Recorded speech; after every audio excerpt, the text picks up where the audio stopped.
Nah, adik-adik, kita sudah belajar tentang bagaimana aturan dan juga cara menjaga kebersihan lingkungan ketika kita berada di pantai.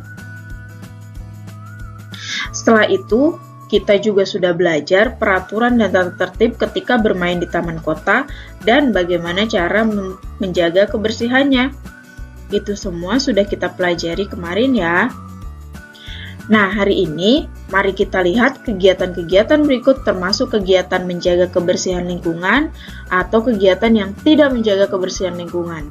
Adik-adik bisa menambahkan checklist hijau ini untuk kegiatan yang menandakan menjaga kebersihan lingkungan dan menambahkan tanda silang pada kegiatan yang tidak menjaga kebersihan lingkungan. Kita mulai dari gambar yang pertama ini ya. Gambar Edo sedang membuang sampah. Nah, kira-kira kegiatan Edo membuang sampah di tempat sampah ini merupakan kegiatan yang menjaga kebersihan lingkungan atau kegiatan yang tidak menjaga kebersihan lingkungan, adik-adik? Jawabannya adalah tentu saja kegiatan Edo ini adalah kegiatan yang menjaga kebersihan lingkungan karena Edo membuang sampah di tempat sampah dan tidak sembarangan. Kemudian yang kedua, ada Lani. Lani ini membuang sampah tidak pada tempatnya. Nah, berarti kita tahu apa yang harus kita berikan tanda untuk Lani ini ya.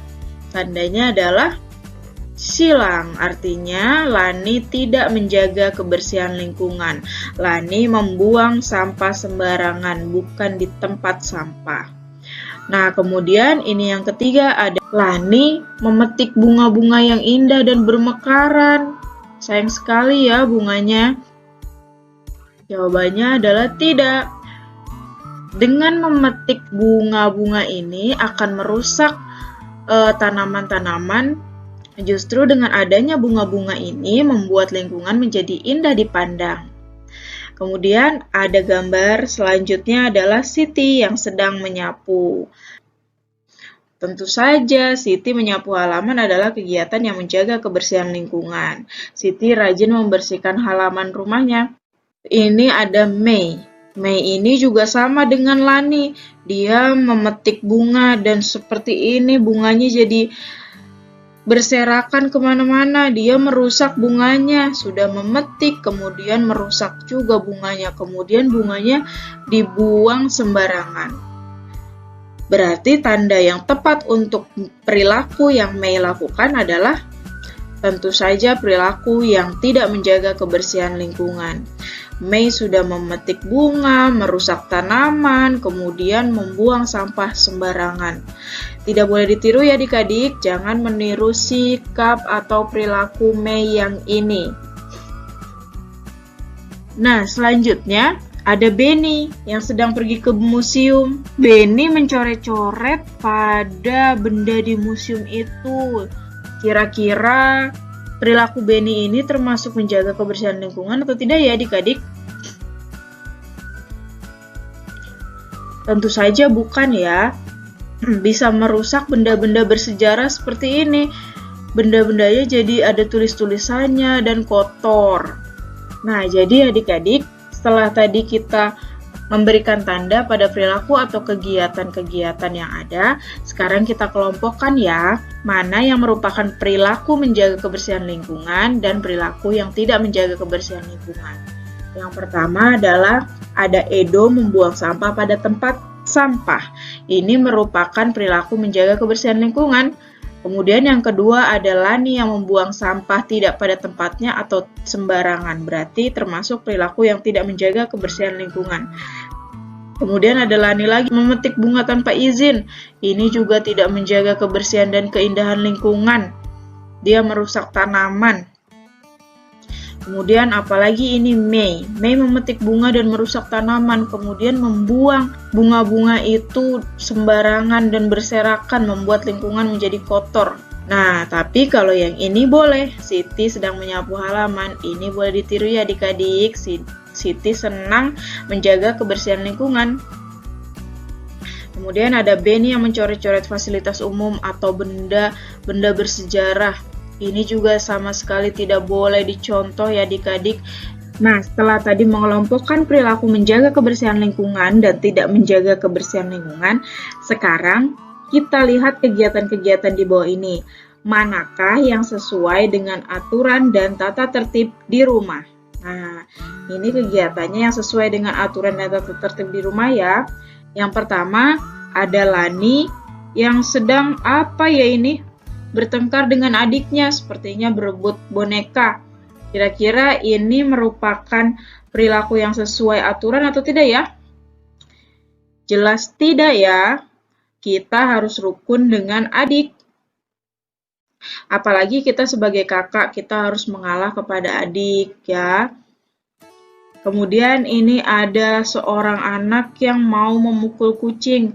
Walaupun kucing itu telah mengambil ikan, tapi kita tidak boleh memukul kucing apalagi dengan menggunakan benda-benda yang seperti ini karena bisa menyakiti kucingnya. Jika kita ingin mengusir kucing, kita tinggal gunakan suara kita untuk mengusirnya. Tidak usah menggunakan alat yang bisa menyakiti kucing ya. Jadi ini merupakan tindakan yang tidak sesuai aturan. Nah, kalau ini adalah Siti yang menyapu halaman. Siti yang menyapu halaman tentunya adalah kegiatan yang sesuai dengan aturan. Kemudian yang selanjutnya, seorang anak sedang membaca buku sambil tiduran. Nah, ini tidak boleh dilakukan ya adik-adik. Membaca buku itu harus dengan posisi yang benar, yaitu dengan duduk dan menjaga jarak aman dengan bukunya. Kemudian ini ada Dayu yang sedang menyirami tanaman. Ini juga perilaku yang sesuai dengan tata tertib. Bagus sekali. Tanaman memang harus kita rawat supaya lingkungan kita menjadi indah. Kemudian ini ada Beni yang setelah selesai membaca buku, dia menaruh kembali bukunya pada lemari. Jadi ini merupakan perilaku yang sesuai dengan aturan dan tata tertib di rumah. Jadi bukunya tidak berantakan ya adik-adik. Jika sudah selesai, langsung taruh kembali bukunya pada tempatnya. Kemudian ini ada seorang anak yang membantu ibu memasak. Itu juga bagus, karena tugas anak selain belajar adalah untuk membantu pekerjaan orang tua. Selanjutnya ada Beni yang membantu ayah membetulkan mobil. Beni membawakan peralatannya. Ini juga termasuk perilaku yang sesuai dengan aturan dan tata tertib di rumah. Boleh dicontoh ya adik-adik. Nah, sekarang kita catat di sini ya. Yang pertama, tadi Lani bertengkar dengan adik dan tidak mau bermain bersama. Berarti itu adalah perilaku yang tidak sesuai aturan. Kemudian ada mengusir kucing dengan sapu, itu merupakan kekerasan dan berbahaya, jadi tidak boleh dilakukan ya. Sebaiknya mengusir kucing dengan suara saja. Kemudian Siti menyapu halaman, ini sesuai dengan aturan. Kemudian membaca dengan posisi tidur tidak boleh dilakukan ya, tidak sesuai dengan aturan. Membaca harus dengan posisi duduk. Kemudian Dayu menyiram tanaman, ini yang sesuai aturan. Beni membereskan buku setelah selesai dibaca, ini juga merupakan perilaku yang sesuai aturan. Membantu ibu memasak di dapur juga sangat baik. Dan yang terakhir adalah membantu ayah membawakan peralatannya, itu juga bisa kalian lakukan di rumah. Nah, adik-adik tentunya banyak sekali kegiatan menyenangkan dan sesuai aturan yang dapat kita lakukan selama di rumah ya. Oke adik-adik, cukup sekian materi pada video kali ini. Sampai jumpa di video selanjutnya. Terima kasih. Assalamualaikum.